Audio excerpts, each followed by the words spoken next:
How epic is that? Holy smokes, dude, that's 200. I think you did, homie. That's gonna just jump. Yeah. Now don't let those giant fish fool you. We make mistakes too.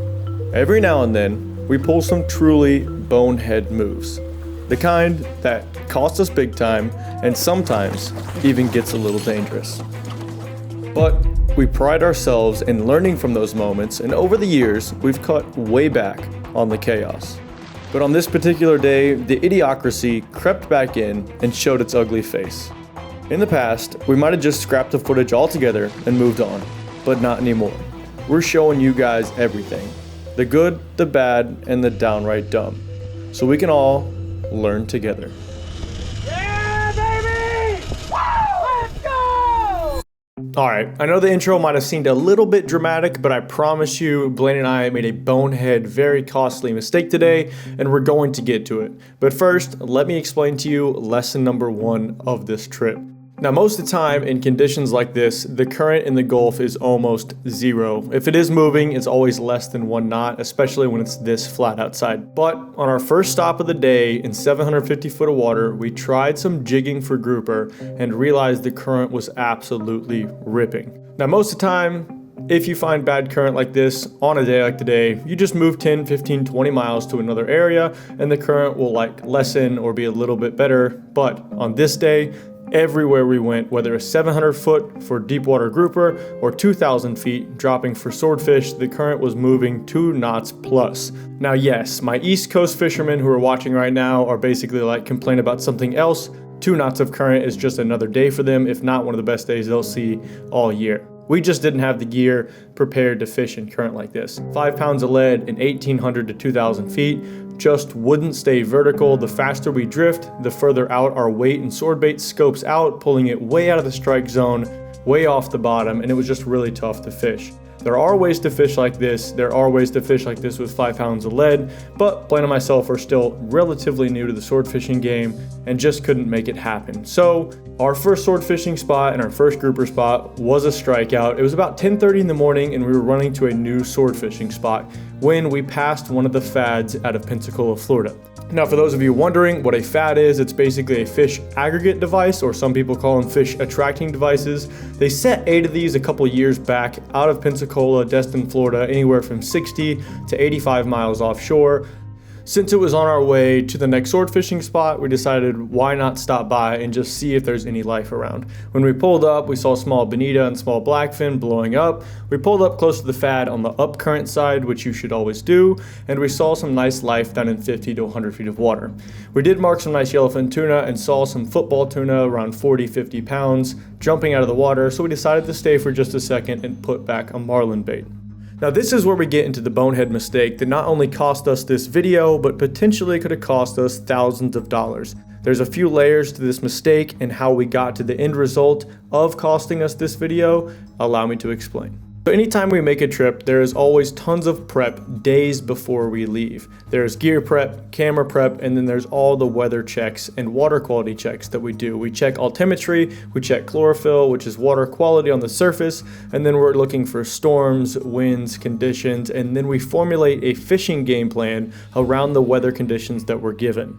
Once the fishing game plan is set, then we move on to the fishing gear prep side of things. On the list for the fishing gear prep for this day was to grab a marlin live bait rod specifically for this event that we're finding ourselves in right now.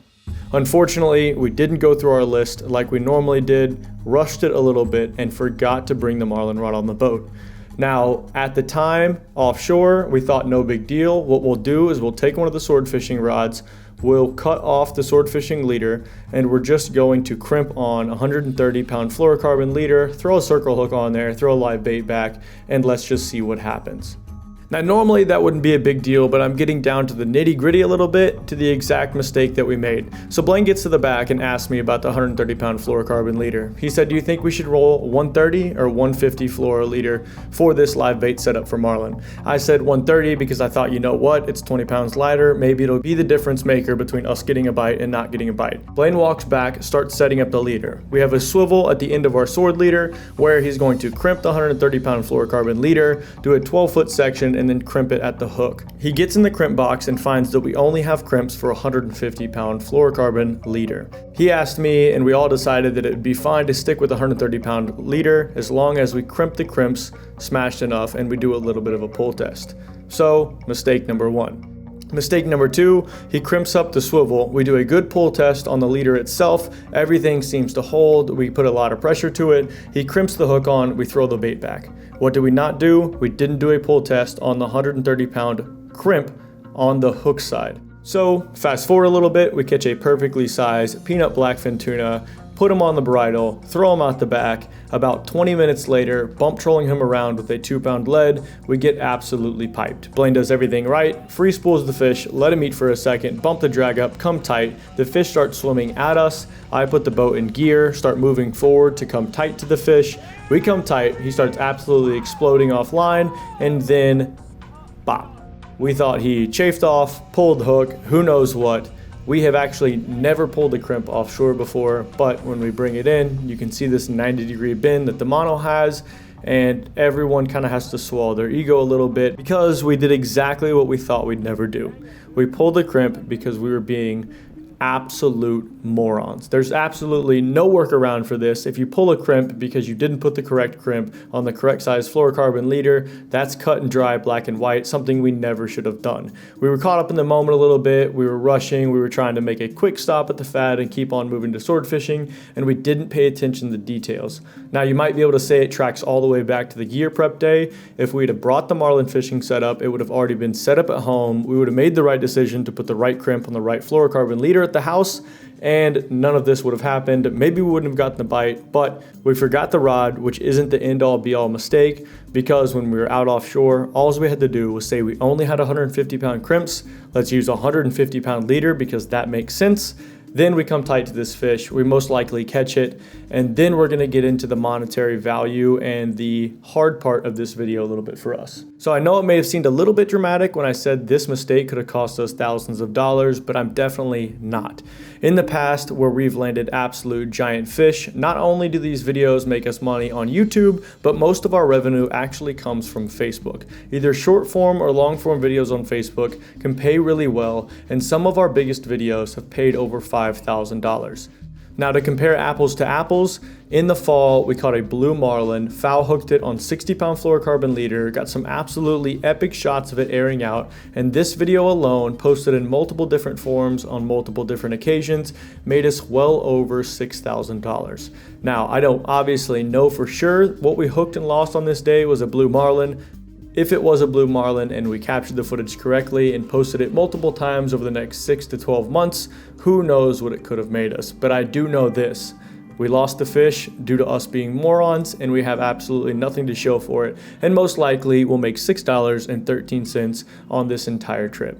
I'm only kidding. It doesn't really matter. We're not really doing this for monetary value. We use the monetization on social media to continue to make you guys videos, and we do love making content like we do for you guys. So we try to leverage the monetization from Facebook, YouTube, Instagram to be able to travel more places, afford the gas for the boat, afford nicer things for the boat fishing trips that we do, so we can go out and make entertaining content and informative content for you guys. So I don't want to get hung up on the monetary side. I just thought it was interesting that when you really think about it, this fish could have been like a tournament winner for some people. When they land or lose a fish, it could have cost them a lot of money in that tournament. Every day we go out, it's kind of like a tournament, because if we land the right fish, we could actually make a lot of money off social media revenue.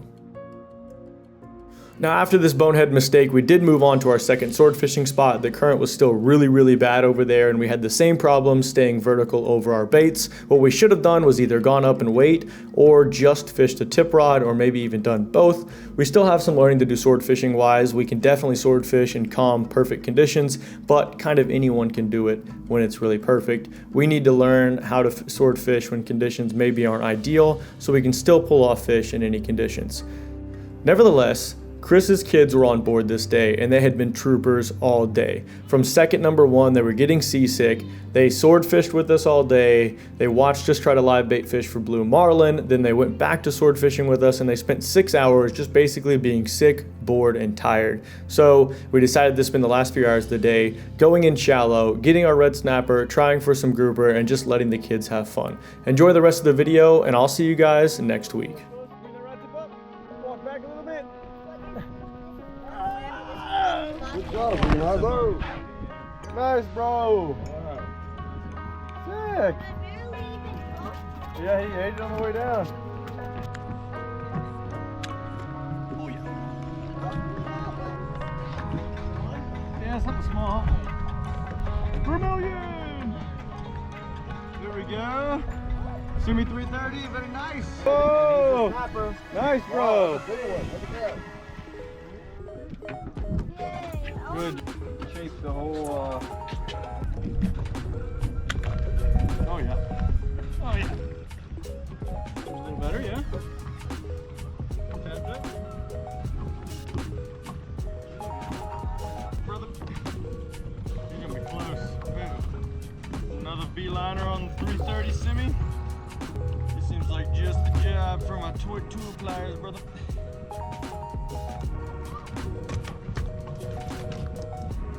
Nice little vermilion snapper in 300 foot of water.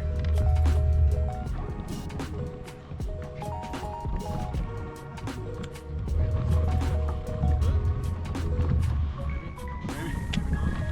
Oh yeah, oh yeah, oh yeah. We're on. Hey, I got a Toro, bro. Oh, you got one? Yeah. Let's go. Check off the list. 320 foot of water or so, Sumi 330, and it's a big eye Toro. These guys love the blue crackle Sumi. Check that guy out. Little bitty, crazy color. Check out the size of the eye. That's why I call him big eye Toro. Super neat. Super neat.